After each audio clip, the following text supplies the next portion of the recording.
Welcome to Neurotypical's Don't Juggle Chainsaws, the podcast that cuts through the rubbish to explore the world of neurodiversity. I'm your host, Nic King. And I'm your host, Kate Fox, and together we're here to explore, understand and celebrate being neurodivergent in a neurotypical world. From ADHD and autism to dyslexia and other quirky brains, we talk about it all. And go off on tangents. So whether you're neurodivergent, love someone who is, or you're just curious about neurodivergent minds, you are in the right place. Let's get ready to juggle some words and maybe even a few chainsaws, metaphorically, of course. Hi, welcome back to Neurotypical's Don't Juggle Chainsaws with Nic King. And this time we've got a very special guest and we have Amy Pearson with us. And I'm awful at introductions, so I'm going to let her introduce herself. Hi, I'm also notoriously terrible at introductions. And my script changed recently, so it's been a little bit harder. But yeah, I'm Dr. Amy Pearson. I am an assistant professor at Durham University, and I have been at Durham University for 7 months now.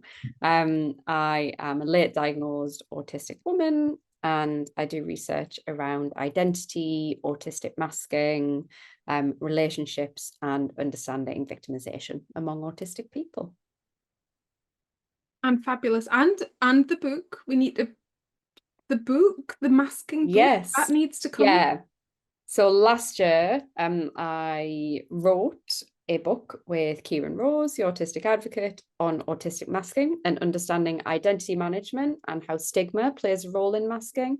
And that was published in June by Pavilion. And it's fabulous. If not a little heavier to read. I really need I need an audiobook. Yeah, we are definitely, it is on the cards. So we are going to record an audiobook version at some point. That would have happened a little bit earlier, but with switching institutions, it's taken a little while to get that on the cards. But yeah, that will definitely be out at some point. We can all relax to it. Yeah. It's not the most relaxing read. Someone on Amazon left a review saying it was a bit dreary, and I was like, well, I'm sorry that a topic that disproportionately kills our community is not fun to read about. I feel like I should have done a trigger warning for this one very suddenly. Maybe we'll put that on the front end later. Yeah. Okay. Genuinely, masking is dangerous for our community. It is harmful. It is prevalent. Maybe we can start with how masking isn't context switching. So masking isn't the fact that I have currently a very large in capital letters "do not swear" on the screen next to me because I'm at work. Yes. Yeah, so I think that's something that we've only really recently started to pick apart as well in academia, is that we tend to think of context switching or identity management as something that all people do. So we all have different hats that we wear in different social situations, whether that is talking more about things that interest you with a particular group of friends, or not swearing when you're at work so that you look more professional to other people and don't offend anybody. And everybody does that. So that's something we think everyone does. There might be exceptions to that rule. But masking is not that. It partially has some of the same things involved. So it means that we have to think about who we're interacting with, what kind of person we're presenting ourselves to be, and what that other person might expect from us. But one of the key things that Kieran and I think really sets masking apart from context switching is this issue of authenticity. So when we context switch, we're still ourselves, we're still authentically ourselves. We're just kind of really highlighting bits of ourselves that are more relevant for that situation, or we're dampening down bits of ourselves that we don't think are as relevant in that situation. So if I am with I'll say my old monsoonies, so the people that I used to work with when I was like 17 to 21, that I'm still really good friends with, we worked in the monsoon clothes shop together. And when we're together, we talk about like our daily lives and stuff we do. And we also bitch about customers that we had literally like 17 years ago. But I don't talk as much about my interest in weightlifting when I'm with them, because that's something that they would just find a little bit dull.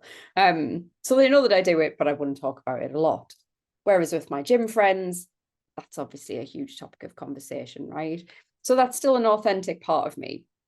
But masking is when you are expressing in some way an inauthentic version of yourself. So that might be suppressing parts of you that you would really like to let other people see. So it might be not talking about your interests at all for fear that other people are going to judge you about them. It might be forcing yourself to make eye contact with people if you find it really uncomfortable. But it might also be projecting bits of yourself that aren't you in order to try and show a different person. So we often talk about masking as hiding, but masking can often also involve kind of projecting a not you version of you. So someone that you think other people might want to see, and that might be a person that is more extroverted or more confident or a bit of a class clown. But that isn't necessarily who you really are. And I think within our listeners, we have a lot of late identifying or late diagnosed adults, because Yes. let's face it, most of us are. And I think there's a bit of an idea that once you know you're autistic, that you just take the mask off. That's it. Like it's Halloween and it's over and it's done. But I actually think people feel left in a void around that. And then somehow they haven't been doing neurotypical right, and you're often very aware that you haven't been doing neurotypical right. But then they sort of end up left in this void where they don't feel like they're doing autistic right either. Yeah.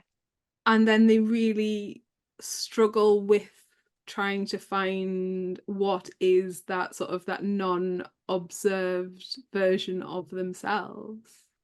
Yes.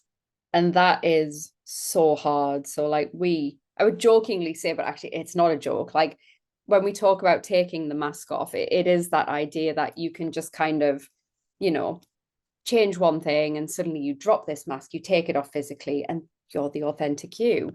And you cannot just take off like a lifetime of internalized stigma and trauma. Masking arises as a response often to negative social judgments and people judging you, treating you badly, invalidating your needs. And all of that is internalized. It becomes part of our self-concept, part of how we think about who we are as a person. And you can't just kind of take that off once you're aware that you're doing it. It isn't that easy. Masking, it isn't a physical thing and it's not one object. It's lots and lots of things that are all very much feeding into our sense of self at all times. So you might say, I don't know, you might start making less eye contact with people. And you might think of that as taking off the mask a little bit. But there are going to be lots of unconscious things that people do as well that aren't necessarily as easy to unpick. Like you don't, when you get a diagnosis, suddenly understand your needs really well. The best you usually get is a bit of a leaflet when you leave the clinic and are like, good luck with that. Very lucky. Yeah, congratulations on having to completely rethink about who you are and how your life has been up until now. Like, good luck with that. Bye. Yeah, good luck, see ya. That's kind of what we have. So to expect someone to just be able to then suddenly be authentic, like a lot of us don't know what our authentic self is underneath all of those layers. Like it takes a hell of a lot of work to start unpacking that, and that in itself, I think for a lot of people can be quite traumatic as well. Like that grief of not knowing who you are or who you could have been if you had this key piece of information about yourself. And then also thinking, but would things have been worse because I would have experienced different forms of negative judgment from other people? Like it's kind of a no-win situation that you're expected to try and fight your way out of. It's really hard. And there is sort of like, there's a feeling, isn't there, where you either self-identify or you diagnose, or maybe even both. Where you start to re-examine almost everything. Yeah. And that's re-traumatizing no matter which way you do it. And all this time there's this narrative of, right, now you get to not be masked and you get to be your authentic self. But actually it's really not that simple. And then you often have other narratives feeding in around you that, oh, everybody's a little bit autistic these days, or everybody does that. I do that. Oh, we didn't know back then, or, Yeah. and you can have that feeding into sort of that moment as well. And it's no wonder people feel completely lost. Yeah. And Like completely adrift. yeah. And that it's all going very wrong very quickly, which often you see people in a different kind of burnout. I think there is a post-diagnosis different burnout where you spend a lot of time like self-examining. And it's a lot of work. It's a lot of work that you often have to do very alone. Yeah, it is. And it's also, I think it can be the kind of work that can be really, in some ways it can be counterproductive to, so if we think about masking and the idea that when we mask and when we kind of develop masking, we're responding to that idea that there's this outside lens that people view us through, right? So we're thinking like, okay, well, this is how the hypothetical person would judge me, or this is how real people have judged me, and now I'm responding.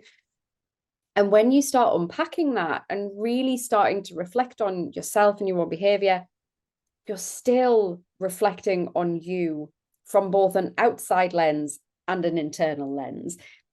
And that is not always healthy, because it can also lead you to becoming really self-critical and also really hyper-focused on what you do, which can then also perpetuate more masking just in a very different way. So, am I autistic enough? Am I behaving autistically enough? Do I need to stim in ways that I think are stereotypically autistic? Otherwise, I won't be valid in the autistic community, and so on. Like this absolute doom spiral of also really unhelpful narrative that surrounds that.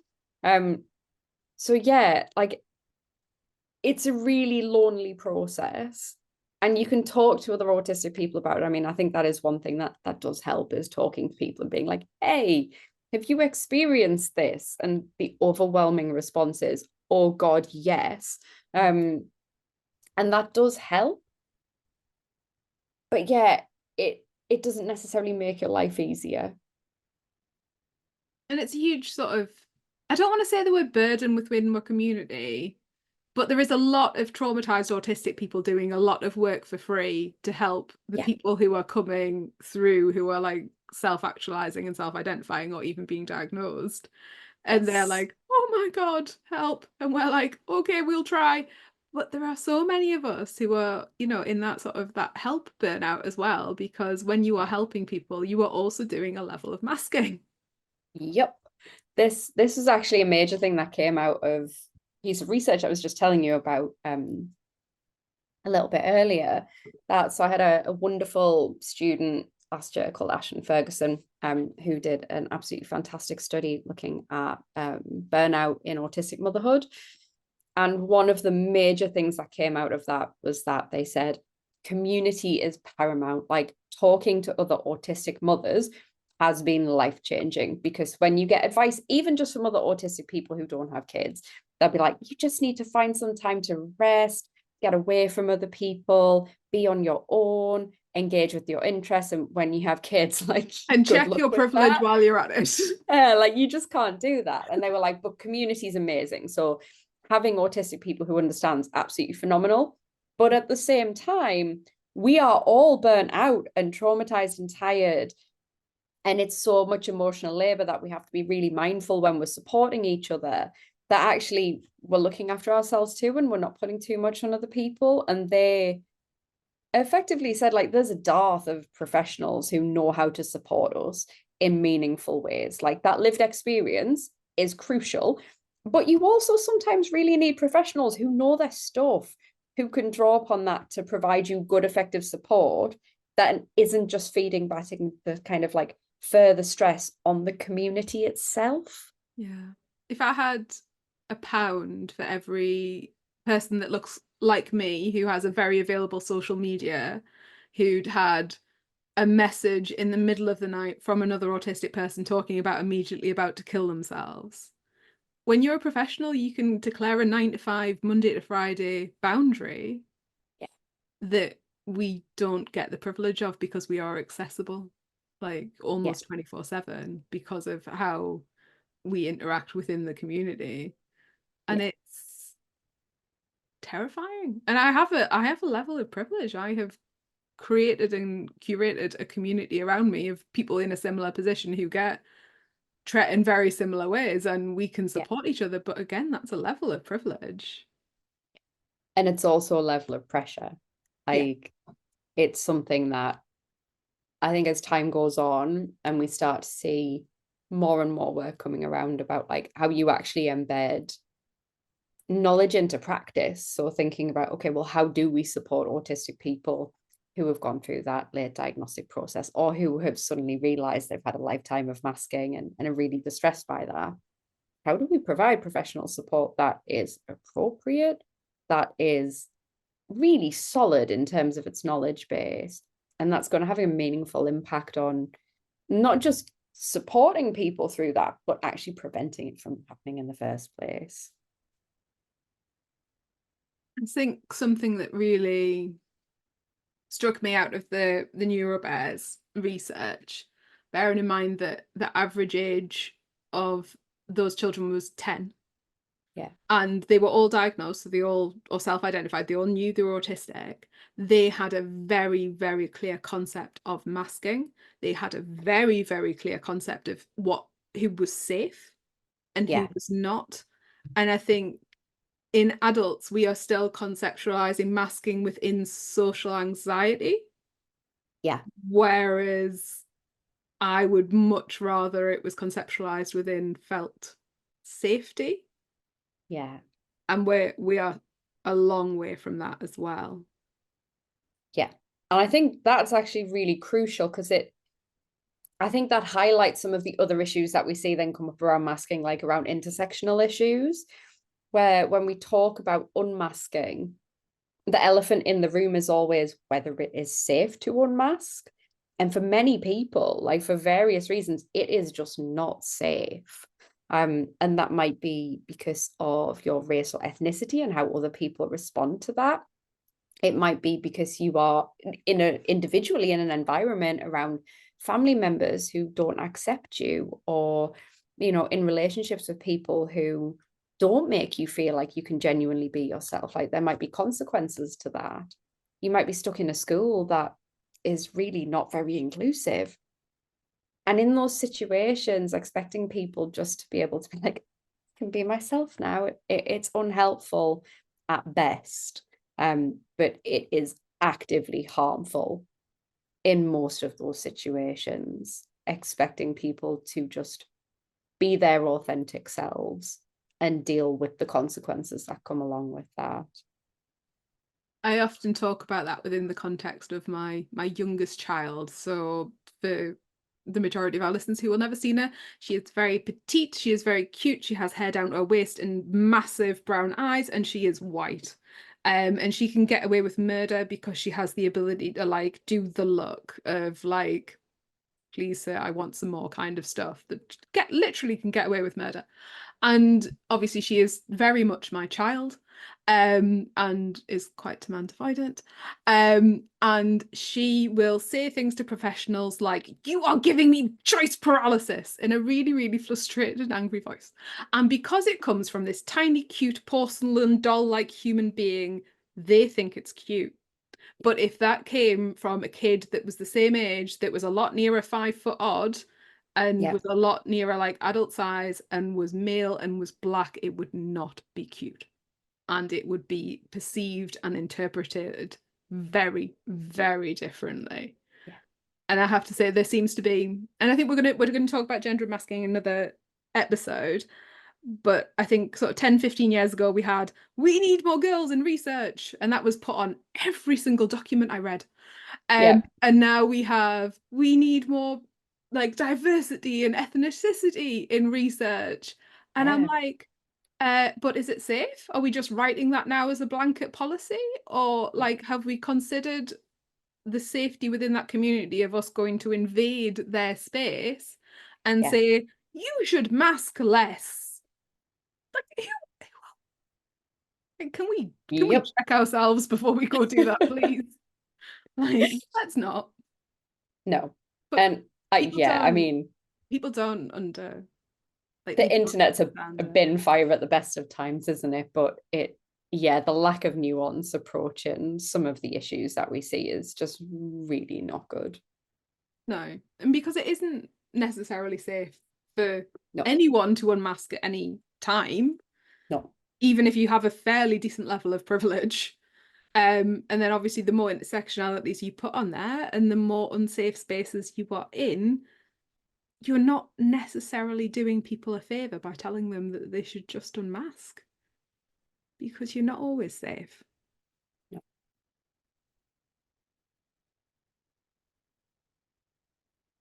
If you were to give tips to somebody recently diagnosed who felt like they had to do perfect autism like within the next 48 hours, stop masking, start stimming, spend 12 hours a day on your preferred interest, be monotropic. Is that the narrative?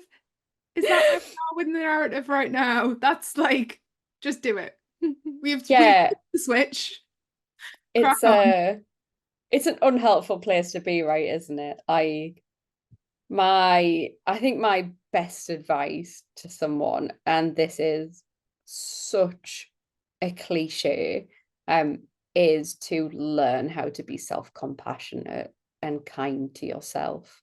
Like, I think that's the starting point for any of the work that goes into that post-diagnostic slump.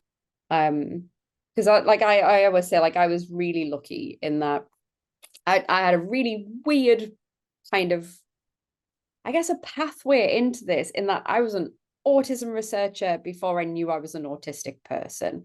I knew a lot about autism and I didn't know so much about myself. And I was really lucky that I met Kieran around the same time that I was starting to make sense of things. And the diagnostic process was so long, it took so long to get through it, that by the time I actually had the assessment, I had done a lot of that work. I'd had so many discussions about my identity and making sense of things that had happened to me in the past, and getting that self-understanding, that actually by the time I came out the other end of the diagnostic process, all I felt after the assessment was angry, because I felt like I was being patronized, and I felt like the clinician, who was lovely, was like, oh, I know it's so hard to be a person like you, but things can be good. And I'm like, I've got a job that I enjoy, I've got a good partner, great friends, like, I'm okay. But it made me feel like if I didn't have that knowledge and I came out the other side, I would be bereft. There would be so many pieces to pick up, and knowing where to start with that, having the energy to do it, it's exhausting. I'm trying to find non-sweary ways to describe that. But yeah, so I think recognizing that you do not have to be anything that is expected of you. You don't have to be the perfect neurotypical person. You don't have to be the perfect autistic person. That averages and ideas of averages represent nothing that actually exists. So our idea of like a stereotypical autistic person is just a stereotype. It's based on information around averages and expectation, but it's not based on, how we all are. And it's the same for neurotypical people. They are also really varied. Sometimes I question whether they truly exist, because, the idea of an average is unhelpful. I don't mean like they're mythical like creatures, the holograms, and we could like just hook them. And they would go away.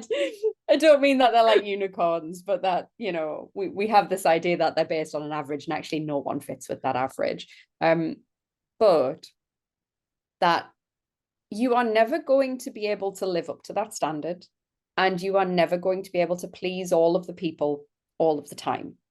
And so starting to think about that as, okay, well, if I can't please all of the people all the time, I am going to at least try and please me and please some of the people some of the time. If those people deserve it, then that's a pretty good place to start. Like, being compassionate to yourself and also compassionate to other people. is the best we can do. Like I'm a firm believer that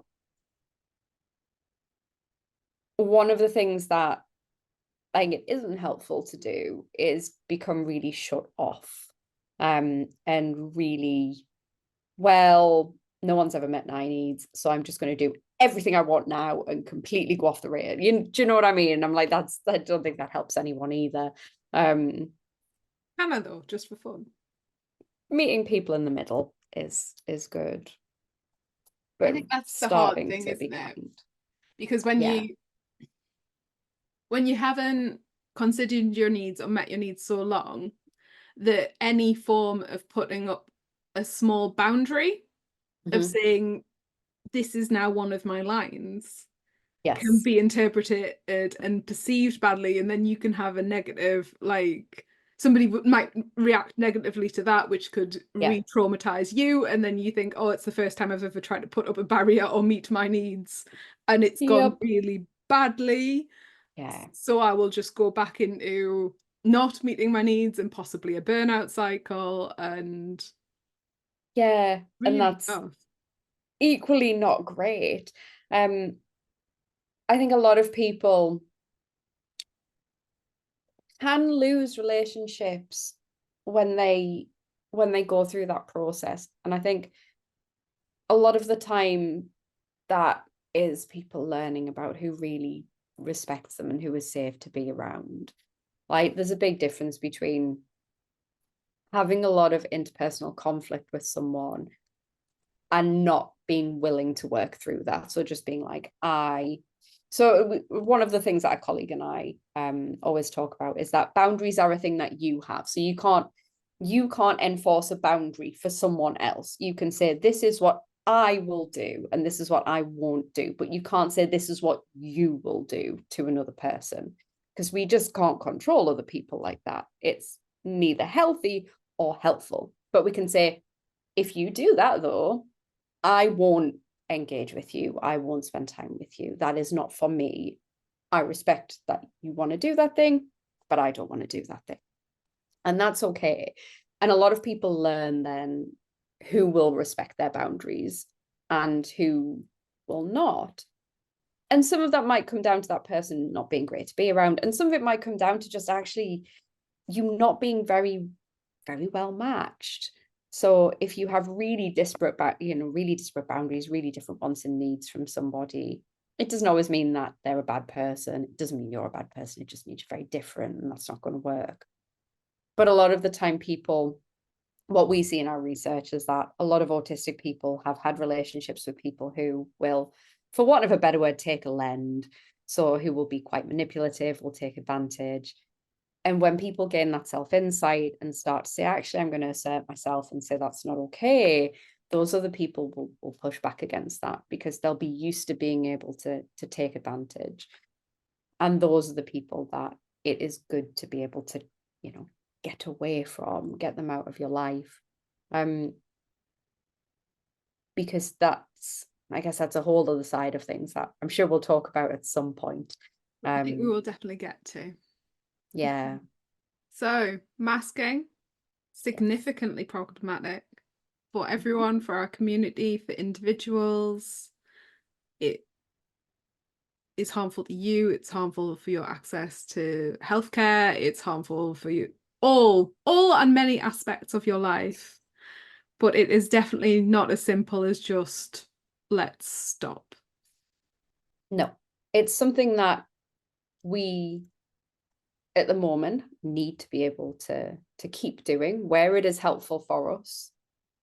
And when you recognize that you do it, I think one of the things that you can get, not unmasking, but one of the things that you do gain is once you know that you mask, you can gain a little bit of agency and control over that. So if you know that you do something and you are consciously aware of it, you can start to think, okay, well, I might not want to do this, but I'm going to choose to do it in these situations. And feeling like you have that little bit of control, that can give you a little bit of power back. And it means that it's not just something that you are living because you have no other choice, but that you have that little bit of choice there. You can say, this might be useful for me in this way. I might gain this thing from it. It might not be great, but it's still there as a tool in your toolkit. But knowing and choosing are very different from feeling like you don't have a choice and this is just the way you have to live. And some agency and autonomy and all the other good things, because knowledge and choice is where we should all be. Yes. Thanks for tuning in to Neurotypicals Don't Juggle Chainsaws. We're so glad you joined us today to explore the fascinating world of neurodivergence with your hosts, me, Nic King. And me, Kate Fox. If our conversation sparked a thought, a question, or even a smile, don't keep it to yourself. Drop us a line at hello@neurotypicalsdon'tjugglechainsaws.co.uk or visit our website, neurotypicalsdon'tjugglechainsaws.co.uk, to write in. We'd love to hear from you. If you enjoyed today's episode, consider leaving us a 5-star review on your favourite podcast platform. Until next time, keep embracing the unique ways you juggle the chainsaws of life.